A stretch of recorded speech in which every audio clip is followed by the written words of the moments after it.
what do you call your position on all the stuff? You were a host. Yeah, the red carpet.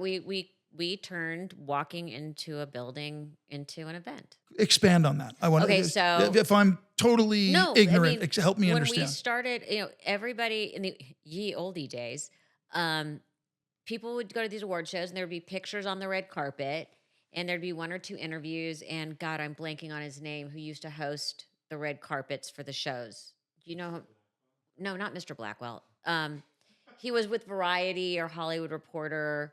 You know who I'm talking about? Yes. I think so. Oh God, yes. What? I can see his face. Anyway, that was really the only thing anyone did. And at E, they thought this might be interesting to, do. We're already on the red carpet doing interviews. What if we? And what year was this around? The red carpet. Our first official red carpet together was 96. We were children. But what's cool is you guys People were the catalyst for like a whole red carpet channels almost that came out of that. And everyone was trying to find their Joan and Melissa or their team. What people didn't understand was our relationship professionally and was so different than it was personally with me. Well, maybe not, but in a lot of ways it was. But I could say to my mom, "You're ridiculous," or "I can't believe you just said that." Right. And she could, and I could roll my eyes and she could, make jokes about me that only a mother and daughter could make. Right. And that part of it was, the interviews and all that, part of her humor, but also people responded to the relationship. And that's what made it magic. Right. And exactly. it was also, we were the first ones doing it. Right. We were the very first ones doing it and doing it live. And, now everybody does. But I have to say, and this is not like patting myself on the back. You can pat yourself on the back. No, my arms aren't long enough. You stepped into that one. It's the Xanax. It's the Xanax. It's okay. She's going to land the plane. I actually can. You can. You're probably. You walked into that. Silly. That was like, could you have thrown me a softball so I Sorry. could just knock it out? Welcome of the to park? One Bad Movie. Sorry. Aren't you glad when you have old friends on? Yeah, exactly. You set yourself up by inviting me. It's better this way. Yes. It's just not fun anymore.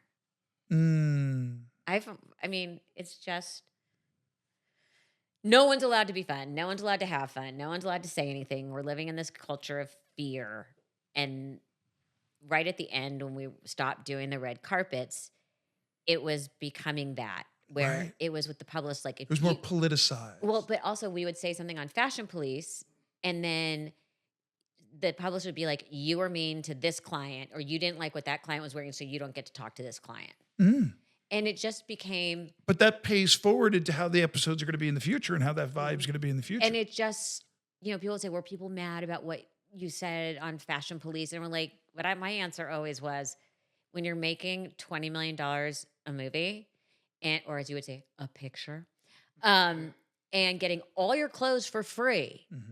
And we don't like one of your dresses that's probably worth $10,000 because it was made for you. Right. You need to take a deep breath.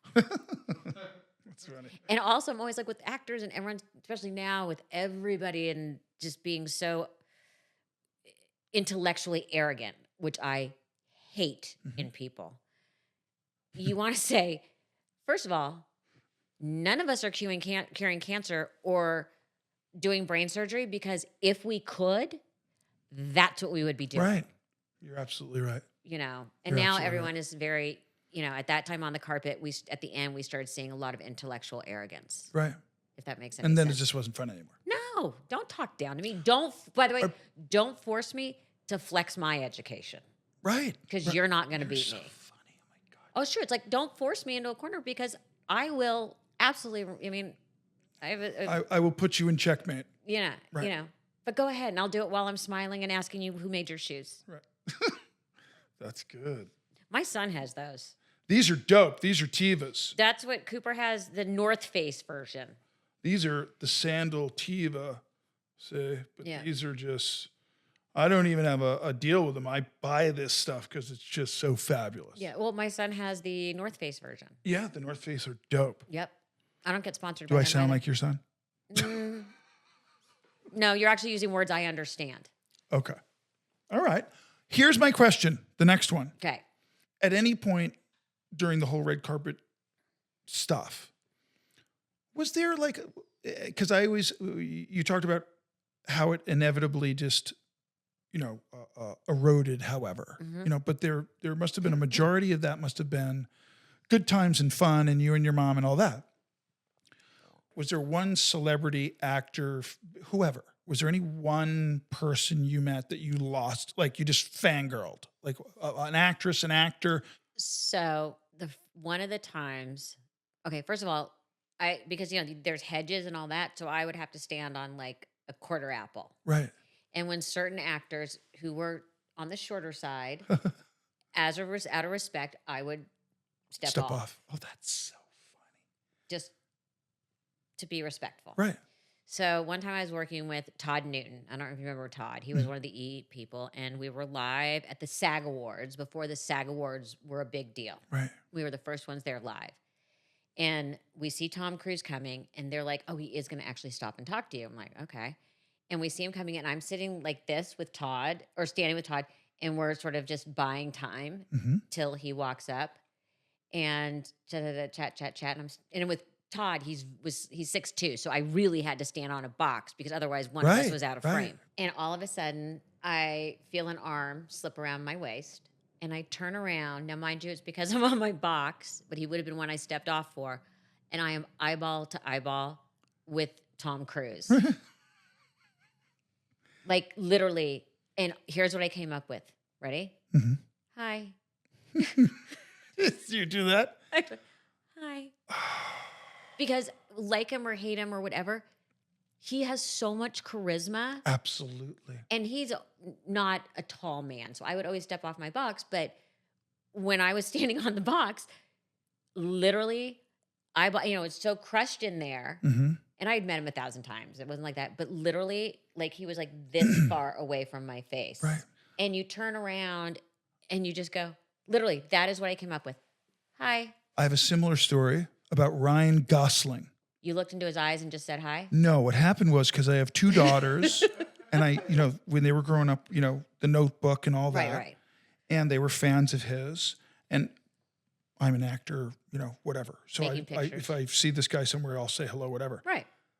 So jokingly, my kids had met many famous people in the last 30 course. years, occasionally here or there. In some situations, they were like, Dad, you really know that person. Like, wow, like whatever. But I had never met Ryan Gosling. And my kids are the kind of kids that if I were to meet Ryan Gosling, I would have to, be cool. Like don't screw up. I get that a lot. Mom, stop. I'm online on a red carpet and someone just walks behind me and leapfrogs me to go to the next interview. Which is normal. So I'm just talking to this interviewer like this, and I turn and it's Ryan Gosling, 6-8 feet away from me. So now I'm like, whatever you do here, don't do something so that he sees it's you. Don't even like say hi to him. I can't. So I'm talking like this, and I'm kind of like going like that once in a while. And on the third or fourth turn to see what he's doing, on my eyeballs, Ryan Gosling staring at me and goes, "Hey man, how's it going?" Like that. He says to me like, "Hey, like it's you." Yeah, like, dude, what's up? And I don't mean to do it, but like a kid, like a before puberty little kid. I'm so startled. He's saying hi to me. And I'm going, in my head, if that moment came, don't screw it up, And I literally turn and I go, "Hey, sir." In that pitch. It's online. Listen, not only Your my daughters children, must my have been nieces, my nephews, horrified. every generation below me now is like, "Hey, sir." They'll see me at family reunions going, "Yeah, it was smooth, bro." Well, very funny. That I met Peyton Manning, I came up with, "I'm you when I play Madden." That's so funny. And then Now, what was that? Did you like him? what's not to like? He's Peyton Manning. And then the next day, it was a 2-day event. I did it again. I went up to like say like, "Hey, sorry, like I was a little bit fangirl," and I came with, but like, I just dug myself into such a big hole that another person who was at the event, an actor, came and like who I know, put his hands on my shoulders and like took me Just took away. you away from Peyton Manning. Really? Uh-huh. Do you get tongue-tied like that when you get in situations? Very. Not like your mom. No, but I think my mom would get tongue-tied. She could- There were she certain could. people that would tongue-tie her. Oh, that's funny. But we all do. Well, sure. We all do. By the way, what's funny is what those moments are. by the way, The Notebook now makes sense for the ginormous wedding that you had to pay for. That everyone kept saying, "Oh, it's like The Notebook. We screened The Notebook. It's where The Notebook was filmed."